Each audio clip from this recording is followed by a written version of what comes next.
Dear students, Marwari intermediate college Ranchi commerce department, आप लोगों को आज के क्लास में स्वागत है। लास्ट क्लास में मैंने आप लोगों को पढ़ाया था संदेश वाहन यानी कम्युनिकेशन के बारे में। किसी अनौपचारिक व औपचारिक और अनौपचारिक संदेश वाहन, ये दो प्रकार के संदेश वाहन हमने आपको पढ़ाए थे। ये प्रकार हैं, उनके टाइप्स हैं। अनौपचारिक संदेश वाहन औपचारिक संदेश वाहन का पूरक है।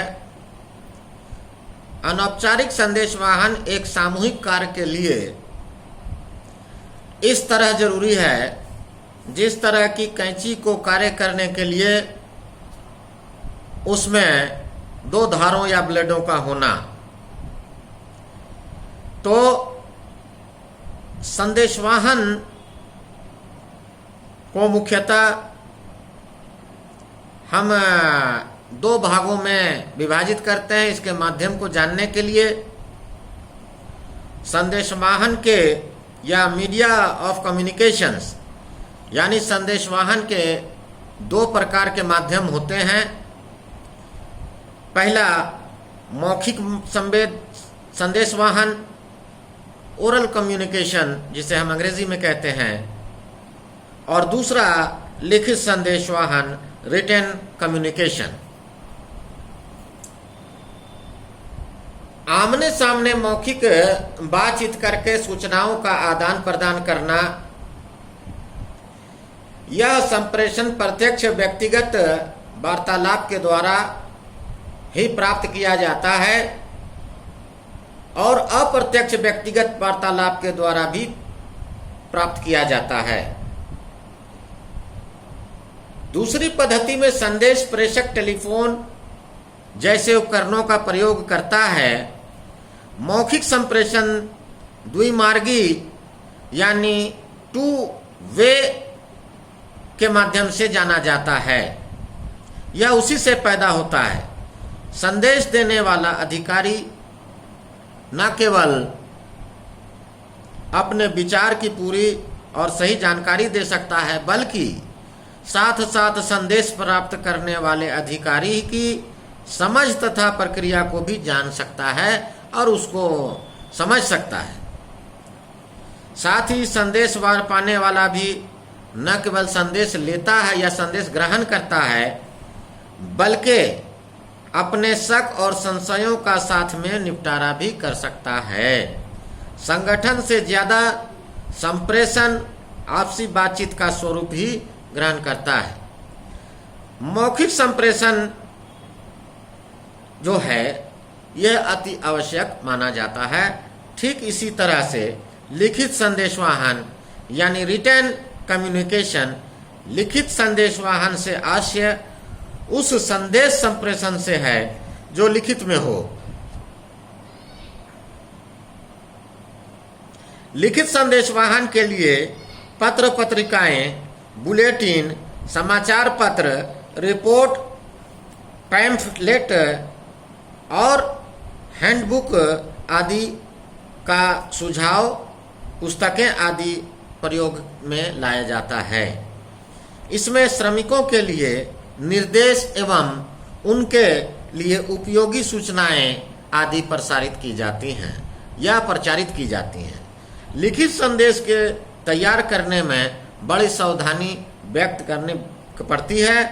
यह स्पष्ट, सुंदर तथा आकर्षक ढंग से लिखा होना चाहिए। संदेश की भाषा ऐसी हो जिसके अनेक अर्थ न निकलते हों। अशुद्धि के कारण आवश्यक विवाद उत्पन्न हो सकता है। अतः भाषा की शुद्धता पर विशेष ध्यान देने की आवश्यकता हमें पड़ती है और हम उसके लिए तैयार भी रहते हैं। इसके अतिरिक्त संदेश की भाषा भी शिष्ट और नम्र तथा सम्मानपूर्ण होनी चाहिए। आत्मसम्मान को ठेस पहुंचाने वाली भाषा के प्रयोग करने से न केवल संदेश की निरर्थकता उत्पन्न होती है बल्कि संबंध भी कटु होने का भय रहता है। अतः लिखित संदेश के तैयार करने में बड़ी सावधानी की आवश्यकता होती है। अधिकारियों के माध्यम से संदेश जो तैयार किए जाते हैं जो छापे जाते हैं, संदेश के टाइप करने में भी इसके कलात्मक पहलू पर ध्यान दी जाती है। ठीक इसी प्रकार सांकेतिक संदेश वाहन यानी जेस्टरल कम्युनिकेशन जिसको आप कहेंगे कि सांकेतिक गेस्टुरल कम्युनिकेशन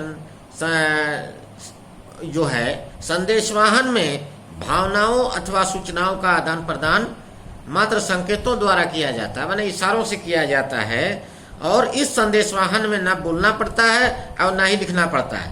संदेश को शरीर की हलचल, चेहरे का हाव भाव इत्यादि द्वारा दूसरे लोगों को समझाया जाता है। उदाहरण के लिए किसी बात पर गर्दन हिलाकर हाँ या ना में जवाब देना, चेहरे के हाव भाव से एक कुशल प्रबंधक का पता लगना। इस संदेशवाहन का लगातार प्रयोग करने से लोग इसको आसानी से समझने लगते हैं और सूचनाओं के अति शीघ्र प्रेषित कर लेते हैं। तो संदेशवाहन के विभिन्न माध्यमों का वर्णन जो है हम लोगों ने किया। इसके माध्यम से हम लोग यह जानने की कोशिश किए कि संदेशवाहन का माध्यम क्या है। तो जैसे संदेशवाहन का माध्यम 3 प्रकार का है। पहला मौखिक संदेशवाहन ओरल कम्युनिकेशन, दूसरा लिखित संदेशवाहन रिटन कम्युनिकेशन और तीसरा है सांकेतिक संदेशवाहन गेस्टुरल कम्युनिकेशन। ये सारी चीजें ये एक महाप्रबंधक और प्रबंधक के लिए अति आवश्यक माना जाता है। इसकी कई प्रकार की बाधाएं भी, उपरोक्त तमाम बातों को हम लोग देखते हुए हम ये कह सकते हैं कि संप्रेषण या कम्युनिकेशन के कई प्रकार के बाधाएं हैं। जैसे barriers of objects of communications, इसके कई प्रकार के हैं। संप्रेषण की सफलता के लिए यह जरूरी है कि संदेश प्राप्त करने वाला व्यक्ति भेजे गए संदेश को सही ढंग से ग्रहण करे, समझे और क्रियान्वित करे। यह तभी मुमकिन है जब संदेश प्राप्त तथा संदेश प्रेषक के बीच विचारों, भावों तथा अर्थों का एक समानता पैदा हो जाए। व्यवहार में देखा जाता है कि ज्यादातर संप्रेषण अनेक बाधाओं के कारण विचारों, भावों तथा अर्थों की यह समानता पैदा नहीं कर पाती है। संप्रेषण प्रबंध का सबसे प्रभावशाली तंत्र है, परंतु फिर भी संप्रेषण निम्नलिखित बाधाओं से जुड़ा हुआ है जिनका उल्लेख नीचे किया गया है। भाषा संबंधी बाधाएं। पहला है भाषा संबंधी बाधाएं यानी सेमेंटिक बैरियर्स। दूसरा है मनोवैज्ञानिक बाधाएं, साइकोलॉजिकल और इमोशनल बैरियर्स। और तीसरा है संगठनात्मक बाधाएं यानी ऑर्गेनाइजेशनल बैरियर्स। और चौथा है व्यक्तिगत बाधाएं, पर्सनल बैरियर्स। ये 4 प्रकार के बैरियर्स हैं। इन 4 प्रकार के जो तंत्र हैं, ये तमाम बातें, ये बाधाएं हैं जिसके द्वारा संप्रेषण को अनेक प्रकार की बाधा जो उत्पन्न होती है, उन बाधाओं में ये 4 प्रकार की मुख्य बाधाएं हैं जिनके द्वारा संप्रेषण कंप्लीट नहीं हो पाता है।